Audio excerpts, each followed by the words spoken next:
Pikmin Bloom is a really interesting case when it comes to the Pikmin franchise. With a relatively low player base compared to its competitors, think Pokemon Go, the game still has a lot to offer on its own. Not only does this game serve as a great way to get outside and have fun and enjoy a walk, it also serves as a great way to stay indoors, lock yourself in a dark room, huddle over a keyboard, and obsess about the lore implications. Hello everyone, you're watching Variety Television, and welcome to another Pikmin video. And in case it wasn't obvious, in this one we're going to be covering the mobile game Pikmin Bloom. I'm going to go over some of the game mechanics and items introduced in that game and see if we can use those pieces to form a theory that I like to call the Bloom Theory. Also, if you find yourself enjoying this video at any point while watching, then I would greatly appreciate if you would consider subscribing or leaving a like if you haven't done so already.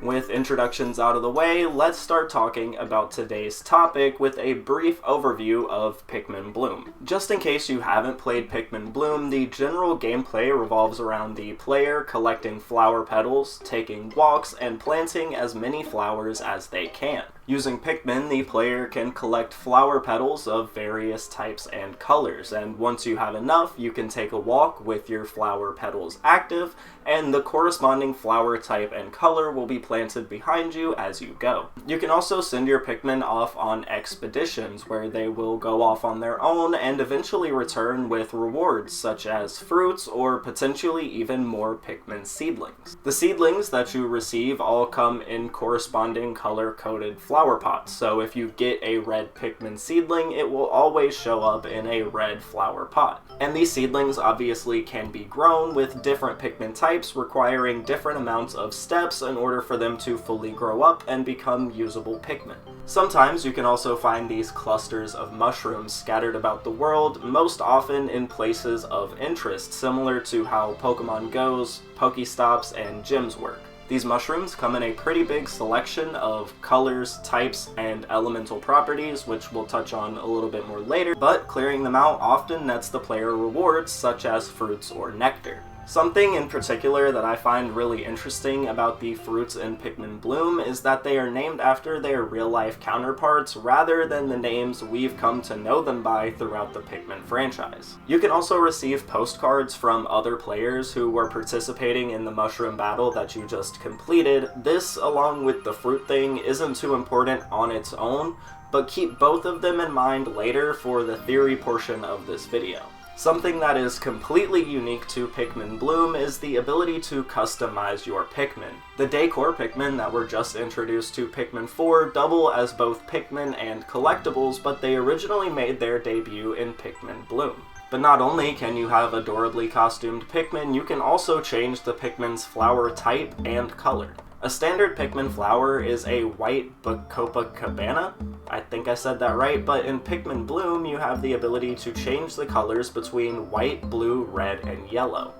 On top of being able to change the flower's color, you can also change the physical flower itself, with many options being available in the game, such as sunflowers, roses, tulips, and just so many more. And I mean, that's really it. When you boil Pikmin Bloom down to its absolute basics, that is essentially the game, and unfortunately a lot of players write off Pikmin Bloom as some sort of Pokemon Go Pikmin skinned wannabe thing, but it actually has a lot of its own charm to bring to the table, and if we consider it to be a canon game, then it also has a lot of serious lore implications. So with a brief rundown of how Pikmin Bloom works and what features it brings to the table out of the way, let's get into the theory portion of the video, where I will use Pikmin Bloom to explain what happened to the humans on PNF 404. Alright, so if you've seen any of my previous Pikmin theories, then you probably already know that I have an idea of what I believe happened on Earth before the Pikmin games take place. And regardless of what you think the timeline is, or if you think there even is one at all, each individual Pikmin game does a very good job at establishing one question: where did all the people go? And just in case you haven't seen those theories or put the pieces together for yourself, we'll do a quick rundown of what each game introduces to this concept. Pikmin 1 doesn't give us a massive amount of information, but it does give us two very important clues. The first being that Pikmin 99% definitely takes place on planet Earth, and the second is that there are massive amounts of radiation on the planet, which we can discover when we collect Olimar's Geiger counter for his ship in that game. Pikmin 2 takes the idea of us being on Earth even further with its treasures, as the treasures we see and collect are everyday items that we as people are typically pretty used to seeing, things such as batteries, jewelry, food, and so on. It also starts to introduce the idea that there may be some sort of weird time-related anomaly happening on the planet, as even though we have no idea how long the people have been gone, we do know it's multiple generations thanks to the Shepherd family journals. We don't really have an exact time frame, but regardless, a lot of the things that we see and collect on the planet don't seem as old as they should be. And Pikmin 3 sort of establishes this idea of nature taking back over, as we see a lot less human waste in that game, like a lot less just people stuff scattered everywhere, and a lot more vegetation and fruit. And I mean, there is the exception that there are human-made things in that game. It's just not everything that we see and collect is a human-made thing. We mostly get different items from certain bosses. We also see these massive continental shifts on the planet, where the planet that we see in Pikmin 3 is vastly different than the planet layout we see in Pikmin 1 and 2, even though we can assume it is in fact the same planet. And in case you don't know, continents shifting this drastically is something that takes like millions upon millions of years, and that's another clue to the idea that some sort of weird time-related anomaly may be occurring on the planet. Everybody's favorite game, Hey Pikmin, offers us, well, nothing of value for this theory since the entire thing is just a dream, but Pikmin 4 gives us a massive amount of information to work with. Most notably, we see a large increase in the amount of human-related treasure that we're collecting, and I guess it could just be because our sole mission isn't to gather fruit for our planet, but is rather to just gather anything that contains sparklium. But what's really interesting about the human treasure that's left behind is specifically things like the electronics. Things like the Game Boy Advance that's left on the ledge, or the GameCube disc that's deep underground, or even the Nintendo Switch Joy-Con that we find in a cave. What's really impressive about these electronic treasures is that they should all be in a state of disrepair if they've just been sitting around outside or buried deep underground, but they're all in pristine condition or have fully charged batteries, weird things like that, that again would imply something weird is going on with time on the planet. Another hint at the weird time thing is Pikmin 4's caves, where when you're underground, time moves at 1/6 the speed that it does on the surface. And lastly, we spend a large portion of Pikmin 4 exploring very human-centric locations, like people's yards, people's houses. We go around taking very human-related treasures, things that people would probably go looking for if they went missing, yet we don't see a single person in the entire game. Heck, one of the areas we explore is literally inside somebody's house. We go all through their living room, all through their kitchen, and there's no hard time limit on Pikmin 4. You can go back to that house as many times as you want to, and I guarantee you, no matter how many days you spend in that house, you will not see a single human resident. Using all of the previously mentioned information along with the Shepherd family journals, I came to the conclusion that all of the alien races that we see, you know, the Hockatations, the Copites, the Gaians, all of them are descendants from humans. If you want to know more about that side of the theory, then you can check out my two other videos, Pikmin 4's Hidden Conspiracy and the Bulborb Theory, where I go very in-depth on the Shepherd family journals, what they imply, and the implied evolution of the planet Earth from when people leave up until now. We're going to touch on it a little bit today, but all of the real details are in those two videos. So I'm going to link those in the description, so if you guys want to watch them and haven't seen them, they are great companions to this theory.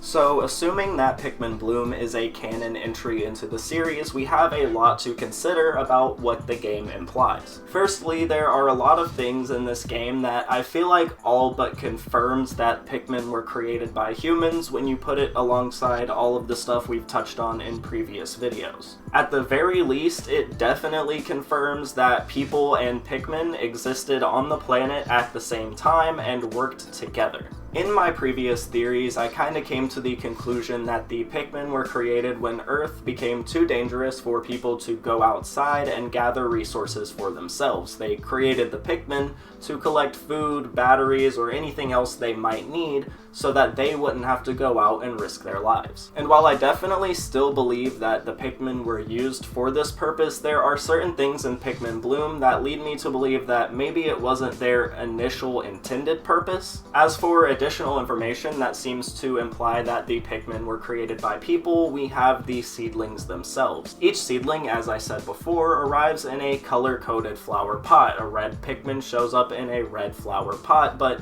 the interesting thing about that is that, clay flower pots are made by people. We don't really see a whole lot within the Pikmin games that is an inorganic object that also wasn't created by people. All of the inorganic things that we see in the game are human-made creations or come from our captains and space aliens. What's also really interesting about these clay pots is how much they resemble an onion, and it almost makes me believe that the clay pots were kind of the original inspiration for the first onions. I mean, after all, somebody definitely had to make those clay pots, and if we're assuming that humans created Pikmin, then somebody also had to have made the onions. Since Pikmin Bloom takes place at a time where humans were working alongside Pikmin, we can easily assume that, at least chronologically, it is the earliest game in the series so far. During this time, I believe humans took care of small groups of Pikmin for two purposes. The first were to be these adorable, customizable pets, and the second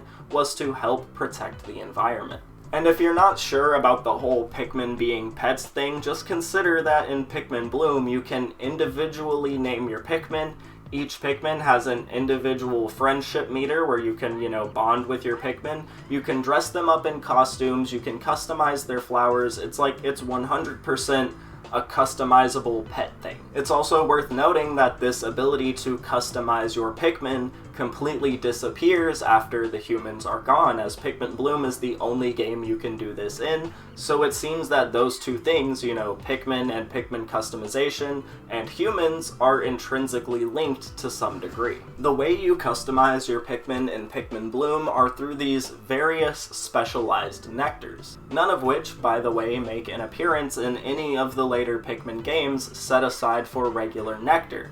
This leads me to believe that the regular nectar is something that is naturally occurring, and we know from many other sources that regular nectar is supposed to be sort of the condensed nutritional value of whatever living thing it came from. However, since through the entire Pikmin franchise we don't really see any creatures capable of harvesting nectar other than Pikmin, I also believe that this trait is something that is very specific to Pikmin as a species. All creatures want the nectar, but only Pikmin are capable of taking it out of living things. So if we're assuming that people created Pikmin and Pikmin are really the only things that are capable of extracting nectar, maybe then the discovery of nectar came after the creation of the Pikmin. While doing testing and research, the people who created the Pikmin most likely noticed them extract this nectar, noticed the effect that it had on the Pikmin, and then they swiftly went to work researching it and seeing what ways they could bioengineer it to potentially improve Pikmin. This leads us to things like red nectar, blue nectar, rose nectar, and all of the different things that we're able to use to customize our Pikmin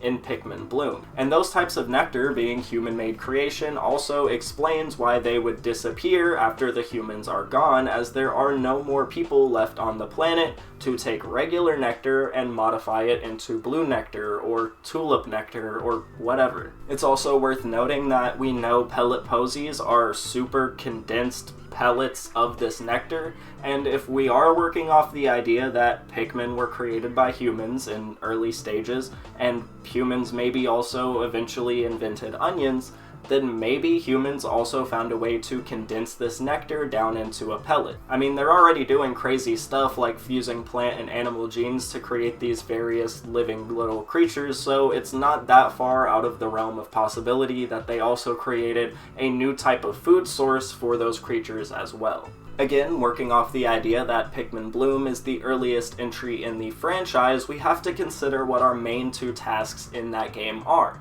They are clearing out mushrooms and planting as many flowers as we can.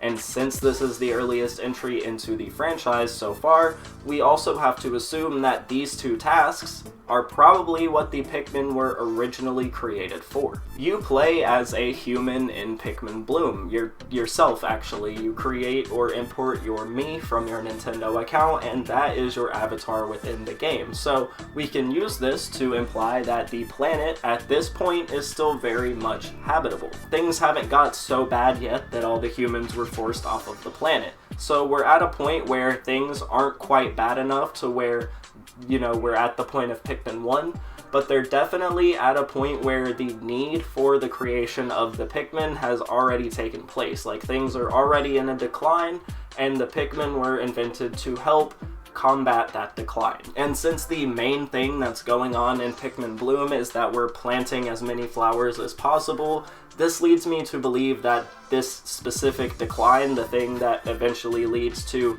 everything hitting the fan, is a decline in the environment, and the Pikmin being created to spread vegetation was the key idea of combating that environmental shift. So we're at a point in time where Earth's climate or environment or what have you is in a state of decline, so the planet's top researchers get together and they invent the Pikmin.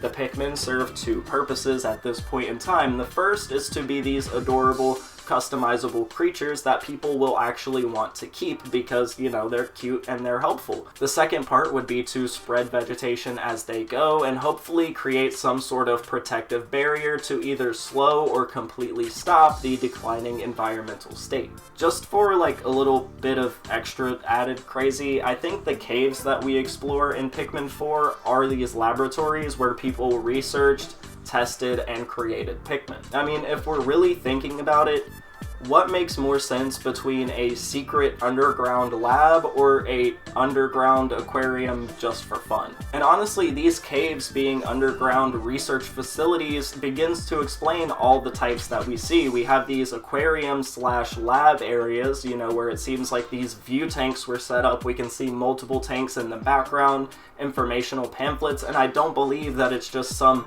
underwater fish tank. Like, there's gotta be more to it than just that. On top of that, we also have these storage warehouses, again located deep underground, and I don't see a very reasonable solution as to why there would be all these warehouses underground unless it was to store something secret. Not to mention that some of the areas we see seem like underground living quarters. You know, we enter a cave seemingly being underground, yet we're in a place that kind of resembles somebody's living room or a child's playroom. We can see sunlight coming through even though we went underground into a cave. All of these concepts to me seem to imply that there was some sort of need for underground research, storage, and living. And honestly, secret underground government lab makes the most sense to me personally. Oh, and remember how earlier I mentioned time moving differently in the caves than it does on the surface and all those other ideas of weird time anomalies happening on the planet?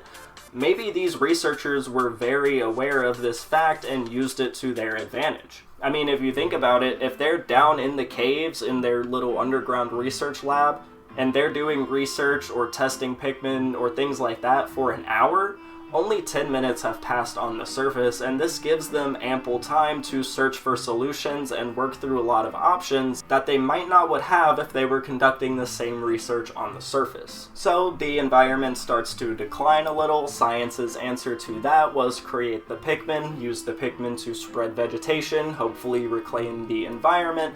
However, all of these weird, dangerous elemental mushrooms start showing up, and I believe this is the first kind of clue that we get to the path of evolution that the planet is about to take. And if all of this talk of secret underground research labs or scientists creating Pikmin or weird elemental mushrooms isn't quite adding up to you, it could be because I left out one key detail until right now, which is Pikmin Bloom's level up system. In Pikmin Bloom, you start out with red Pikmin, and it is possible to get different types of Pikmin, mostly through leveling your character up. You can get seedlings to increase your current Pikmin number, or increase the variety of types that you have. So you might be wondering, how then do you level up your character? Well, there are two main ways to do so. Walk and plant flowers, as well as clear out mushroom clusters. One aspect of which is protecting the environment, and the other aspect of which is reclaiming it from the new spreading threat, being the weird elemental mushrooms. It's almost as if the level up system itself is intended to be part of the lore when we are adding all these pieces together. Because if you really think about it, they're probably not going to send somebody with no Pikmin experience whatsoever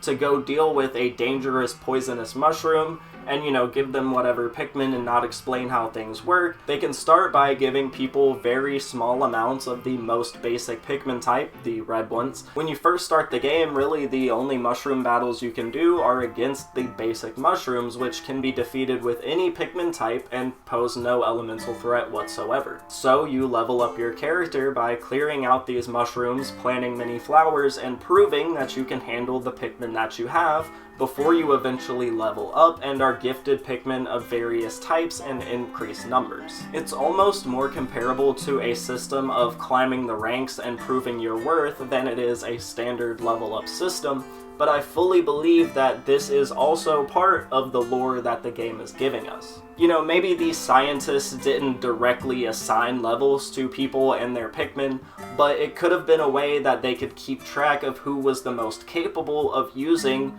different types of Pikmin in different amounts of numbers at the time. This way they're not wasting resources by sending a bunch of blue Pikmin to somebody who's going to throw them into a flaming mushroom and get them all killed. These aren't something that an average person with no idea what's going on could walk up to and deal with without the proper training, which is what I think the level up system was intended for. Especially coupled with the fact that clearing out these mushrooms and planting flowers, like the two big things we've been talking about, are the key ways to level up your character. So to kind of condense what I've been talking about into a short and more understandable narrative, when we play Pikmin Bloom, we are playing through the very beginning of the fall of humanity, the very beginning of the decline of the planet that eventually leads to the massive conflict that we read about in the Shepherd family journals. Pikmin Bloom isn't just a game for us to play, it was also the planet's best hope at saving itself. Eventually, the environment changes so much that food begins to become scarce, and rather than use the Pikmin to clear mushrooms or plant flowers,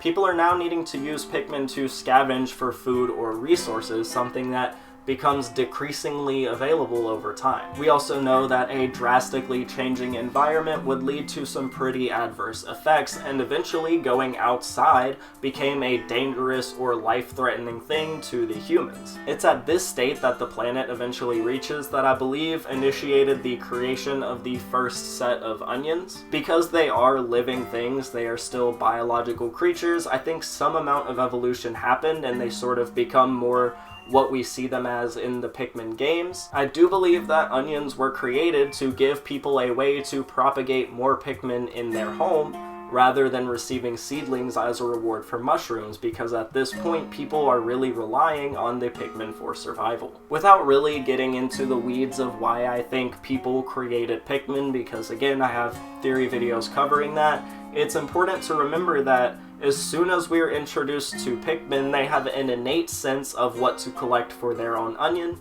and what to collect for their captain. And the things that they do collect for their captains are food and human-made objects, because these are the things that they were eventually taught to collect by the people who were relying on them. But now we're kind of just getting to a point of things that I've discussed in previous theories, so if you guys want to know more about that specific information, again, check out Pikmin 4's Hidden Conspiracy, as well as the Bulbul theory.